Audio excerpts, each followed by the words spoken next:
During the early 5th century BCE, the Achaemenid Empire of Persia, led by Darius I, had already begun to expand into mainland Europe and had conquered Thrace and Macedonia. Darius set his sights on conquering Athens and the rest of Greece. Though the exact reason for Persia's desire to conquer Greece is unclear. Possible motives include increasing the king's prestige at home, or eliminating a potential threat posed by rebel states on the empire's western border, rather than acquiring wealth or resources. In 491 BC, Darius sent envoys to demand the submission of the Greeks to Persian rule, but the Greeks responded by executing the envoys and forming an alliance between Athens and Sparta to defend Greece. In response, Darius launched a naval force of 600 ships and 25,000 soldiers to attack the Cyclades and Euboea, putting Persia just one step away from the rest of Greece. The Greeks, led by Athens, engaged the Persians in the Battle of Marathon in 490 BCE and emerged victorious, although this was just the beginning of a long war that included several other battles. Despite being vastly superior in resources and manpower due to its status as the largest empire in the world, Persia now prepared for a full-scale attack. When Darius died in 486 BCE, Xerxes I became the new king and began extensive preparations for an invasion of Greece.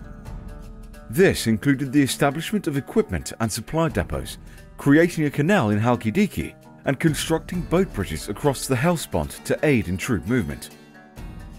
This marked a significant danger for Greece, with the oracle at Delphi even advising the Athenians to flee to the ends of the earth in anticipation of the threat. Upon learning of the approaching Persian army, Greece initially sent 10,000 hoplites to secure the valley of Tempe near Mount Olympus, but these forces withdrew once they learned of the enormous size of the invading army. Following much debate and negotiation among the various Greek city-states, who were mistrustful of each other's intentions, a combined army of 6,000 to 7,000 soldiers was dispatched to defend the pass at Thermopylae, which was the only way for the Persians to enter mainland Greece. Some explanations have been given for why the defending force was relatively small. One possibility is that certain Greek city-states were hesitant to send troops so far north, while another is that religious considerations played a role. During the period of the sacred games at Olympia and the Carnea, the most important Spartan religious festival, fighting was strictly prohibited. This was also the reason why the Spartans arrived too late for the earlier Battle of Marathon. Therefore, despite being regarded as the best fighters in Greece and having a professional army, the Spartans only sent a small group of 300 hoplites, chosen from men with male heirs, to join the Greek defensive force, despite having an estimated 8,000 available. In addition to the ground forces, the Greek city-states also dispatched a fleet of trireme warships to the northern coast of Euboea, where they positioned themselves off the coast of Artemisium. The Greeks gathered over 300 triremes, and their primary objective was likely to prevent the Persian fleet from sailing down the island coast of Locris and Boeotia. At Thermopylae, the two opposing armies represented different styles of classical warfare. The Persians favoured a long-range assault strategy that relied on archers and cavalry charges, while the Greeks preferred the use of heavily armoured hoplites in a densely packaged formation called the phalanx, fighting at close quarters with spears and swords. Persia's soldiers carried lightweight wicker shields, short spears, composite bows, and often crescent-shaped wicker shields. Their elite force of 10,000, known as the Immortals, were probably better protected with armour and weapons.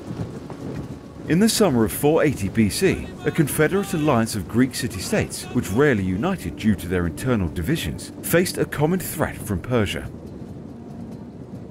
Athens, known for supporting other cities in the Ionian Revolt and defeating Darius in 490, formed the coalition with Sparta. The Greek navy, led by the Athenian politician and general Themistocles, blocked the Persian fleet at the Artemisium Strait. Meanwhile, King Leonidas of Sparta commanded the ground forces at Thermopylae. His army included 300 members of the royal Spartan bodyguard, called the Hippeis, along with 1,000 Phocians, 700 Thespians, and 400 Thebans, totaling 7,000 soldiers. Despite being less celebrated, these soldiers played a significant role in the battle. Leonidas devised a strategy to confront Xerxes by holding the narrow passage, taking advantage of the favourable terrain that would help overcome the disadvantage of having a smaller army. The restricted gorge would limit the Persian troops' ability to utilise their numerical superiority or cavalry. At the same time, the Greek navy could focus on defeating the Persian forces in the strait situated north of Euboea, an island in close proximity. When Leonidas arrived at Thermopylae, he realized that a mountain trail, known as the Oenopian Path, could allow the Persians to bypass his position, which caused him concern. However, it was too late to change the strategy, as the Greek fleet was already in position. To counter this, Leonidas tasked the Phocians with guarding the path. Xerxes camped near Thermopylae for 4 days, expecting the Greeks to retreat when faced with his massive army. However, Leonidas refused to surrender, famously declaring, "Molon Lebay," or "Come and take them." On the 5th day, the Persian attack began, but the narrow space worked in favour of the Greeks, who fought in a phalanx formation.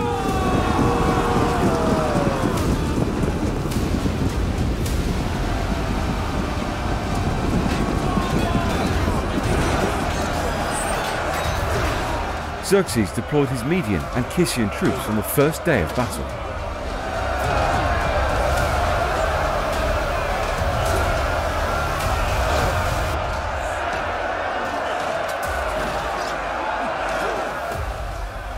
Despite their numerical superiority, the Persians were at a disadvantage due to their lack of heavy weaponry and shorter swords and shields. This allowed the Spartans to showcase their exceptional fighting abilities, honed through a lifetime devoted to the military.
Despite the overwhelming number of Persian troops, the Greeks were able to repel them repeatedly, causing significant Persian losses. On the first day of the battle, Xerxes gathered his finest soldiers. A group of 10,000, led by the Parisian aristocrat, Hydarnes. The Greeks referred to them as the Immortals, because they appeared to have the ability to replenish their ranks immediately after suffering losses, and thus their numbers never seemed to dwindle.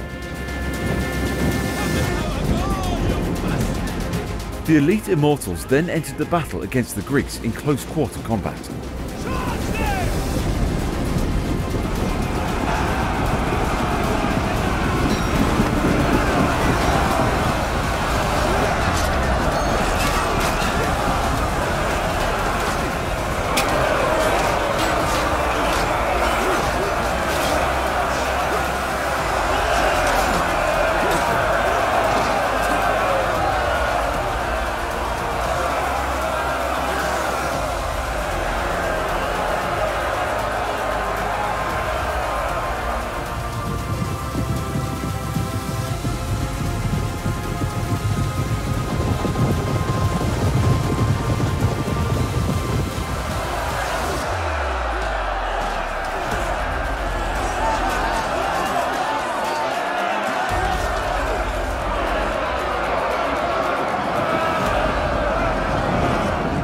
The Greeks were successful in repelling the Persian attacks, even against their elite immortals, causing Xerxes to become enraged.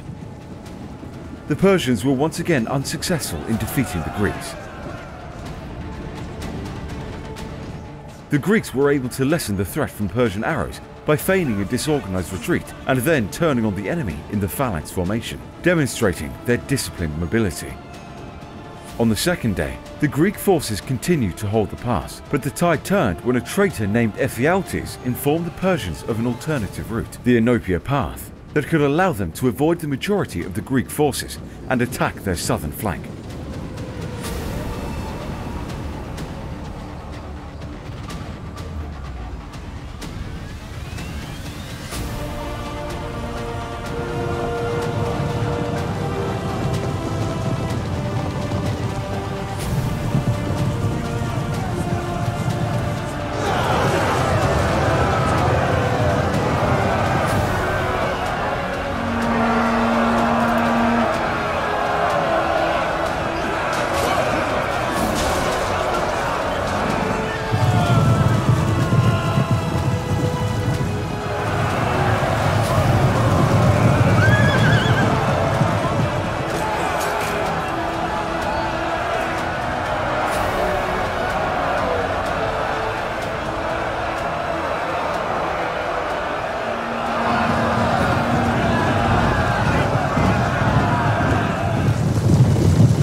The Persians, led by Hydarnes and his immortals, marched through the trail to surround the Greek forces.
The Phocian troops, stationed by Leonidas to guard this vital point, withdrew, believing themselves the primary target, and the Persians were able to continue along the mountain path and arrive behind the main Greek force. With their position now seemingly hopeless and their retreat in danger of being cut off, Leonidas gave orders for the Greek fleet at Artemisium to retreat and instructed most of his men to leave the battlefield. Despite the unfavorable situation, Leonidas decided to stay and fight with his 300 Spartans and some Thebans. The decision was based on his strict military discipline and sense of honor, as surrender was not an option. Additionally, the Oracle of Delphi had foretold either the destruction of Sparta by the Persians or the death of its king, which made Leonidas believe that his sacrifice could save his city-state. On the third day of battle, the Spartan king rallied his remaining forces, consisting of the surviving Spartan 300, 700 Thespians, and 400 Thebans, to make a last stand and defend the pass. The goal was to delay the Persian army's progress, to allow the other Greek forces to retreat or potentially wait for relief from a larger Greek force.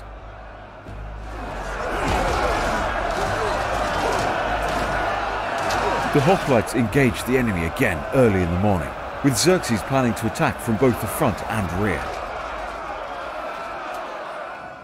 Leonidas made a bold move by attacking the Persian camp early on, according to Ephorus. However, the Immortals arrived late to their position behind the Greeks, and Leonidas moved his troops to the widest part of the pass to make use of all his men.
The Greeks fought fiercely, even when their spears were broken.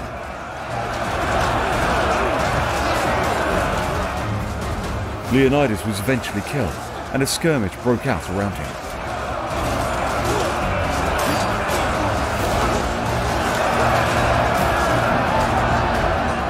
The Spartans fought hard to recover their king's body, but were eventually defeated.